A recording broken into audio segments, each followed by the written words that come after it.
1.35 crore rupees का profit और 1 रुपया भी टैक्स नहीं दिया। 100% लीगल। अगर आप एनआरआई हो या बनने का प्लान कर रहे हो तो ये वीडियो आपके लिए गेम चेंजर हो सकता है। इंडिया में इन्वेस्ट करो, प्रॉफिट कमाओ और फिर आता है सबसे बड़ा दर्द, कैपिटल गेन टैक्स। लेकिन बहुत कम लोग जानते हैं कि एनआरआई के लिए double tax avoidance agreement rule एक सुपर पावर जैसा काम करता है। और इसी का एक परफेक्ट एग्जांपल है अनुष्का संजय शाह वर्सेस आईटीओ का लैंडमार्क केस। क्या हुआ था इस केस में एग्जैक्टली चलिए जानते हैं। अनुष्का संजय शाह एक एनआरआई थी जो सिंगापुर में रहती थी। उन्होंने इंडियन म्यूचुअल फंड में इन्वेस्ट किया हुआ था और जब मार्केट हाई था तो उन्होंने अपने यूनिट्स को सेल कर दिया। उस पर उन्हें हुआ 1.35 करोड़ रुपीस का कैपिटल गेन। तो उन्होंने इंडिया में अपना आईटीआर फाइल किया, लेकिन जब आईटीआर फाइल किया तो उसके अंडर उन्होंने 0 रुपीस का टैक्स भरा।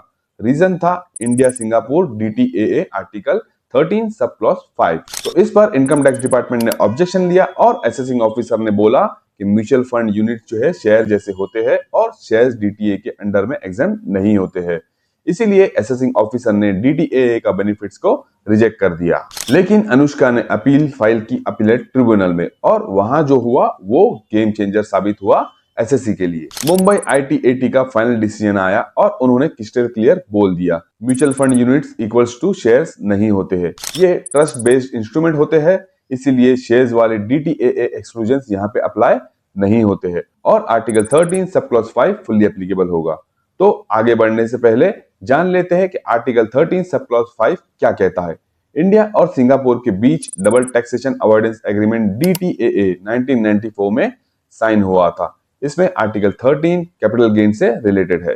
आर्टिकल 13 सब क्लॉज 5 एक रेसिडुअल क्लॉज है जिसका सिंपल मतलब होता है जो कैपिटल गेन आर्टिकल 13 के पहले क्लॉजेस जैसे कि immovable property, permanent establishment assets, ship, aircraft, shares etcetera में स्पेसिफिकली कवर नहीं होते हैं, उन गेन्स पर टैक्स उस कंट्री में लगेगा जहां सेलर रेसिडेंट है। जिसका सिंपल मतलब होता है कि अगर कोई सिंगापुर रेसिडेंट एसेट बेचता है जो इंडियन इमूवेबल प्रॉपर्टी नहीं है, परमानेंट एस्टैब्लिशमेंट से इफेक्टिवली कनेक्टेड नहीं है और स्पेसिफिक शेयर टैक्सेशन क्लॉज में कवर नहीं होते हैं, तो ऐसे गेन पर टैक्स सिंगापुर में लगेगा, इंडिया में नहीं। तो इस डीटीए के हिसाब से कैपिटल गेन टैक्स करने का राइट सिर्फ सिंगापुर यानी कि कंट्री ऑफ रेसिडेंट के पास था और क्योंकि सिंगापुर में कैपिटल गेन टैक्स नहीं होता है तो पूरा का पूरा 1.35 करोड़ रुपीस का profit equals to tax free India में भी और सिंगापुर में भी। तो ये था फुल्ली लीगल और फुल्ली कंप्लाइंट केस। तो अगर आप भी लीगली ये बेनिफिट लेना चाहते हो तो ये सब मैंडेटरी